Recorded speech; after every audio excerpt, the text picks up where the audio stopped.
Subscribe now and press the bell icon. Never miss an update. DElEd तृतीय semester सामाजिक विषय। दोस्तों आज हम पढ़ने जा रहे हैं जो है कि आधुनिक भारत के इतिहास का एक बहुत ही महत्वपूर्ण चैप्टर मैसूर साम्राज्य। इस वीडियो के माध्यम से जानेंगे कि हम मैसूर साम्राज्य का उदय कैसे हुआ, हैदर अली कौन थे, टीपू सुल्तान का योगदान देखेंगे और जो 4 महत्वपूर्ण आंग्ल मैसूर युद्ध होते हैं इनके बारे में हम विस्तार रूप से चर्चा करेंगे। तो आइए जो है कि समझते हैं मैसूर के बारे में। दोस्तों इस चित्र में हम देख रहे हैं कि एक तरफ मुगल वंशों के पतन के बाद हमने देखा कि जो है कि दक्षिण में 2 राज्य जो है कि उभर कर आते हैं, विजयनगर और बहमनी जो है कि, और इन दोनों के बीच में होता क्या है कि 1565 ईस्वी में एक युद्ध हो जाता है जिसे ताली कोटा के युद्ध के नाम से जाना जाता है। और उसके बाद क्या होता है कि विजयनगर का पतन हो जाता है और इसी क्रम में एक राज्य जो है कि स्वतंत्र रूप से उभर कर सामने आता है, मैसूर, जो आधुनिक कर्नाटक जिसको कहा जाता है, ये उभर कर जो है कि सामने आता है। उसके बाद आइए जानते हैं मैसूर में जो है कि जो कुछ वंश देखने को मिलते हैं। तो सर्वप्रथम आता है वाडयार वंश। वाडयार वंश के शासक रहते हैं चिक्का कृष्णराज। उसके बाद क्या होता है कि इनके 2 सेनापति रहते हैं, नंदराज और देवराज। और उसके बाद क्या होता है कि हैदर अली जिनका जन्म जो है कि 1722 ईस्वी में हुआ रहता है, ये क्या करते हैं कि नंदराज की जो है कि सेना में जो है कि शामिल हो जाते हैं। उसके बाद हम आते हैं दाहिने साइड में देखेंगे दोस्तों, हम देख रहे हैं कि हैदर अली नंदराज की सेना में शामिल हो जाते हैं। उसके बाद क्या होता है कि ये अपने जो है कि कुशाग्र बुद्धि द्वारा सेना में उच्च स्थान जो है कि प्राप्त कर लेते हैं। और उसके बाद क्या होता है कि सन 1760 ईस्वी में हैदर अली क्या करते हैं कि नंदराज की हत्या करके जो है कि गद्दी पर बैठ जाते हैं। और उसके बाद क्या करते हैं कि 1761 ईस्वी में मैसूर राज्य पर अपना अधिकार बना लेते हैं। और उसी क्रम में बिदनूर, सूदा, सेदा, कन्नड़ और मालाबार के इलाकों को क्या कर लेते हैं, जीत लेते हैं। और इसके कारण क्या होता है दोस्तों कि मालाबार की जीत से क्या होता है कि हैदर अली की जो सत्ता होता है वो समुद्र तक विस्तार हो जाता है इनका। और इससे अंग्रेज़ों को जो है कि अंग्रेज भी चिंतित हो जाते हैं। भाई होता क्या है कि हम जानते हैं कि अंग्रेज़ों का जो व्यापार था वो समुद्र तट के किनारे से ही होता था। और इसी क्रम में जो है कि मालाबार की जीत से क्या होता है, अंग्रेज़ों में जो है कि एक चिंता बन जाता है, अंग्रेज़ों के लिए एक चिंता का विषय बन जाता है। आइए इसी क्रम में आगे बढ़ते हैं और एक और 1755 की एक और घटना देख लेते हैं दोस्तों हैदर अली के द्वारा। डिंडीगुल जो है कि फ्रांस के सहयोग से एक शास्त्रागार का निर्माण कराया गया, शास्त्रागार का निर्माण कराया 1755 ईस्वी में हैदर अली ने फ्रांस के सहयोग से।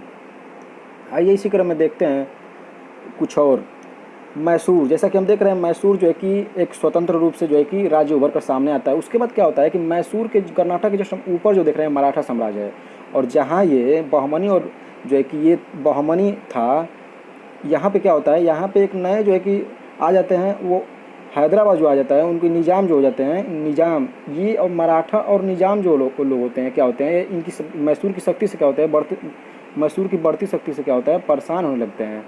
और उधर अंग्रेज़ तो खैर परेशान थे ही। आइए इसी क्रम में आगे देखते हैं। 6 दिसंबर 1782 ईस्वी में हैदर अली की मृत्यु हो जाती है। सर्वप्रथम हम ये जान लेते हैं हैदर अली और टीपू सुल्तान के विषय में पढ़ लेते हैं।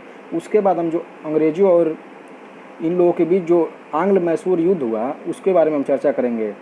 दोस्तों 6 दिसंबर 1782 ईस्वी में द्वितीय आंग्ल मैसूर युद्ध के दौरान हैदर अली की मृत्यु हो जाती है। ये भी प्रश्न बन सकता है कि हैदर अली की मृत्यु किस आंग्ल मैसूर युद्ध के दौरान हुआ, तो द्वितीय आंग्ल मैसूर युद्ध के दौरान हुआ। आइए इसी क्रम में, और द्वितीय आंग्ल मैसूर युद्ध के दौरान इनकी मृत्यु हो जाती है। और उसके बाद आते हैं टीपू सुल्तान 1782 ईस्वी में ही, और ये मैसूर का जो है कि शासक बनते हैं। और होता क्या है दोस्तों कि एक तथ्य जो एक सामने देखने को मिलता है, टीपू की नई नीतियों और प्रयोगों के कारण एक अंग्रेज रहते हैं थॉमस मुनरो, जो इनको जो है कि अशांत आत्मा का संज्ञा देते हैं। उसके बाद जो है कि 1787 ईस्वी में टीपू सुल्तान क्या करते हैं, खुद को बादशाह घोषित करते हैं, क्योंकि इसके पहले हैदर अली ने भी बादशाह खुद को घोषित नहीं किया। तो सर्वप्रथम ये जो है क्या करते हैं, अपने आप को बादशाह घोषित करते हैं।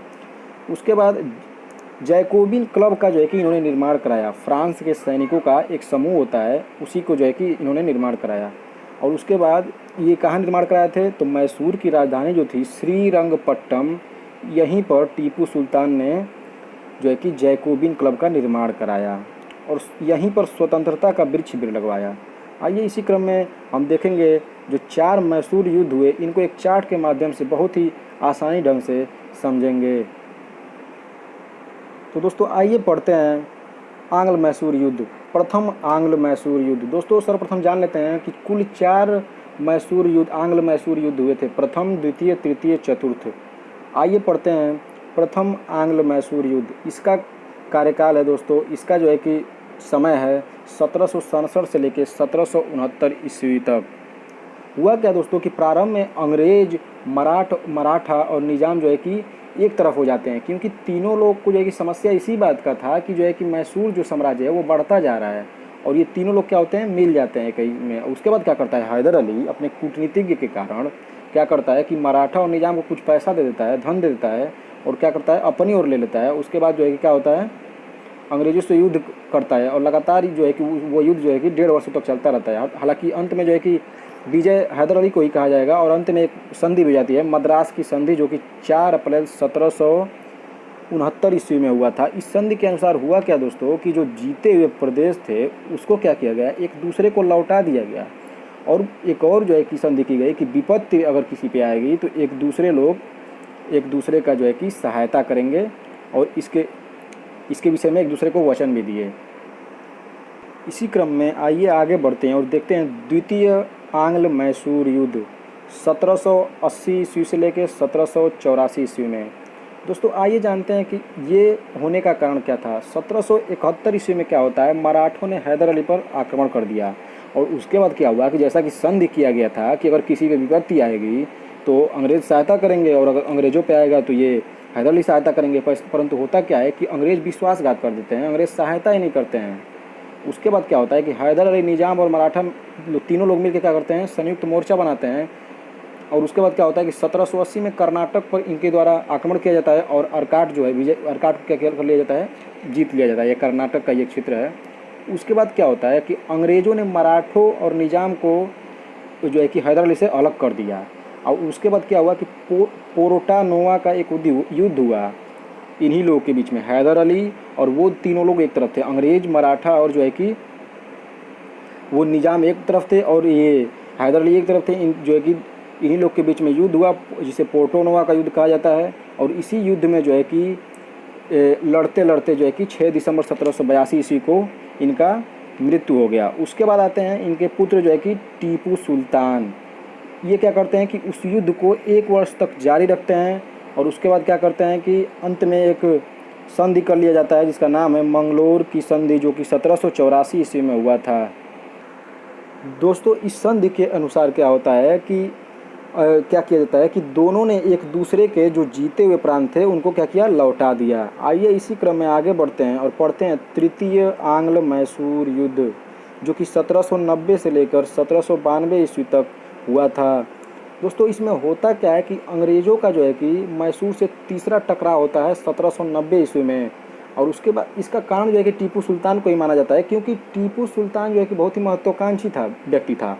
वो अंग्रेज़ों को जो है कि खदेड़ना चाहता था, बिल्कुल एकदम खदेड़ देना चाहता था, कर्नाटक से, मैसूर से, अपने क्षेत्र से जो है कि एकदम अंग्रेज़ों को खदेड़ना चाहता था। और वो क्या किया कि फ्रांस और कुस्तुनिया से सहयोग मांगा और उनको अपने साथ मिलाना चाहा। और हुआ क्या कि भाई अंग्रेज़ को गुस्सा आने लगा कि ये बाहरी देशों को सहयोगी अपना क्यों बना रहा है। तो उसके बाद क्या होता है कि युद्ध होने लगता है, परंतु ये टीपू सुल्तान हार नहीं मानता है, और जो है कि अंत में इसको क्या करना पड़ता है, एक संधि करना पड़ता है। और उस समय जो है कि गवर्नर कॉर्नवालिस रहते हैं। कॉर्नवालिस द्वारा एक कथन कहा जाता है कि मित्रों, मैंने क्या किया कि मित्रों को मैंने मजबूत भी नहीं किया और दुश्मन को बर्बाद भी नहीं किया। अर्थात इसका आशय ये है कि ये इस युद्ध में क्या होता है, अंत में संधि कर लिया जाता है, जिसे श्रीरंगपट्टम की संधि कहा जाता है, जो कि 1792 ईस्वी में हुआ था। दोस्तों इस संधि के अनुसार होता क्या है कि जो है कि टीपू को 3 करोड़ रुपया युद्ध क्षति के रूप में देना पड़ जाता है। और जो है कि और क्या होता है कि अंग्रेज़ों को बाराहमाल, डिंडीगुल तथा मालबार का जो है कि क्षेत्र देना पड़ जाता है। और ये क्षेत्र क्या होता है कि जो ये लोग दो लोग जो रहते हैं, मराठा और जो एक निजाम रहते हैं, इनको जो है कि अंग्रेज़ कुछ क्षेत्र दे देते हैं, और वो ऐसा क्षेत्र दे देते हैं कि वो अनुपयोगी क्षेत्र रहता है, जो है कि कृषि के क्षेत्र से भी वो सही नहीं रहता है। तो वही ये कॉर्नवालिस कहता है, इसी के गवर्नर जो उस समय यही गवर्नर रहता है, यही ये कहता है कि मैंने मित्रों को मजबूत भी नहीं किया और दुश्मन को बर्बाद भी कर दिया। अर्थात 2-3 क्षेत्र देकर उनको जो है कि मजबूत भी नहीं किया, वही ये कह रहा है। इसी क्रम में आइए आगे बढ़ते हैं चतुर्थ आंग्ल मैसूर युद्ध जो कि 1799 ईस्वी में हुआ था। और हुआ क्या था कि वेलेजली जब आता है, जो है कि गवर्नर बनकर वेलेजली आता है, तो क्या होता है कि एक सहायक संधि, जो कि हमने नाम सुना है सहायक संधि। आइए जान लेते हैं सर्वप्रथम सहायक संधि क्या है। दोस्तों, सहायक संधि के अंतर्गत होता क्या था कि जो देसी राजाओं थे उन पर दबाव डाला जाता था कि अंग्रेजों के संरक्षण में आ जाएं, और उसके बदले में अंग्रेजी राजे जो है कि उनकी आंतरिक सुरक्षा एवं बाह्य शक्तियों से रक्षा करेंगे। और इसमें और भी अनेक महत्वपूर्ण बातें हैं। और भी था कि इस संधि को जो कि स्वीकार करने वाले शासकों को कंपनी का जो है कि आधिपत्य स्वीकार करना पड़ेगा। और भी था कि इन शासकों को जो है कि अपने खर्च पर अंग्रेजी सेना की एक टुकड़ी रखनी पड़ती थी। खर्च वहन न करने पाने की स्थिति में जो है कि अपने राज्य का कुछ भाग जो है कि कंपनी को देना पड़ जाता था। और भी कुछ बातें थी कि जो कि कंपनी की अनुमति के बिना जो है कि उन्हें किसी से भी युद्ध अथवा संधि करने का अधिकार नहीं होगा।